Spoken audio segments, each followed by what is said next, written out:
suggestions for hosting a Scottish/Celtic supper, wanting to invite friends and family. So, if you're having a Celtic supper, what you having? Lots of scotch, lots of haggis. Haggis is work, unless you're going to buy it. Haggis. Yeah. Depends on how many you can afford. If you can hunt local, if you have a friend, like you can do barter for haggis, and so that's always the best. I do like Neeps and Tatties is great. But the thing is, for us, a lot of the time, these things get thought of as holiday foods, right? For like around Christmas or New Year's, Hogmanay or Burns Night.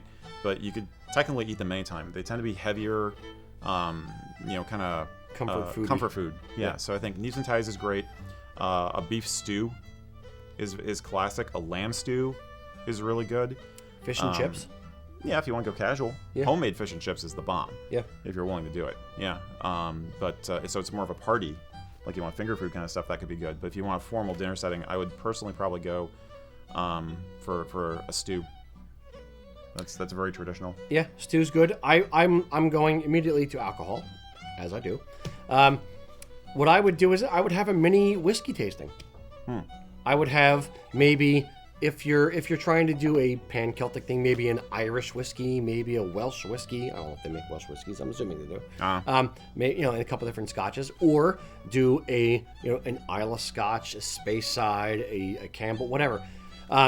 Do the different types of whiskeys, and then give a little flight tray with just a little taste of each one, maybe like a half ounce of each to each guest, and let them try their own, and kind of give them a tour of Scotland, if you will, in whiskey. Yeah, I will say that a whiskey. Part of the reason why a stew or a heavy meat dish is good because you can pair a whiskey with it very nicely. Yes, is part of it also. And I would find pick one of the good classic Scottish desserts to finish it out. Tipsy Laird is a favorite of mine. That's really dumplings. good. Yep. Yeah, included dumplings are really good. God, I'm hungry. Yeah. Damn it.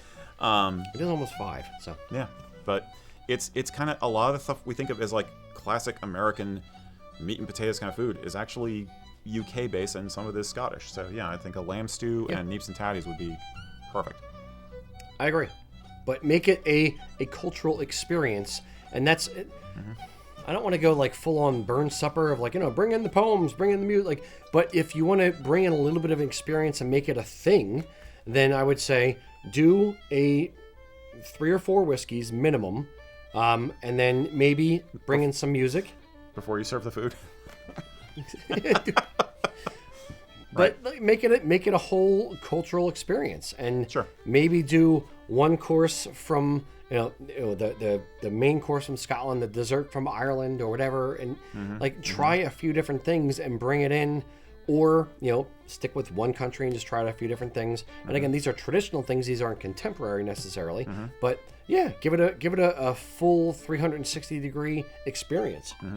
Make it fun. Make it your own. Right. Black pudding is really cool too if you're blood daring. pudding. Yeah. Blood pudding, black pudding.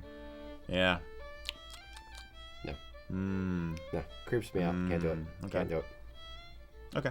But yeah, no, there's a lot of different stuff out there to add little tiny experiences or flavors. Maybe if you're going to do a stew, maybe also do a haggis. Maybe also, depending on the number of people. If it's like 4 people, then yeah, do one. I think it depends. But again, it depends on whether you want to buy the haggis or make it at home. If you're going to make it, it could be a fair amount of work. But yeah, if you're going to buy it, then just spend the money, do it, get a good one, done. I have seen haggis served as almost like a side dish sometimes. I mean, you can do anything with haggis, really. Yeah. But yeah. Agreed. No, but yeah, do a smattering, do an a la carte or whatever, a tapas menu. Like do a bunch of different things. Like tapas? Yes, exactly. Do a tapas Scottish menu, a tapas Irish menu. I'm spending all your money for you. It's going to be a huge thing by the time I'm done. Do a few different scotches, maybe do a couple different beers from different countries. Like just have a fun experience, just play with it, and give people who wouldn't necessarily otherwise try these things an experience that they wouldn't otherwise have, and maybe let showcase it, different things that will broaden their mind. Sure.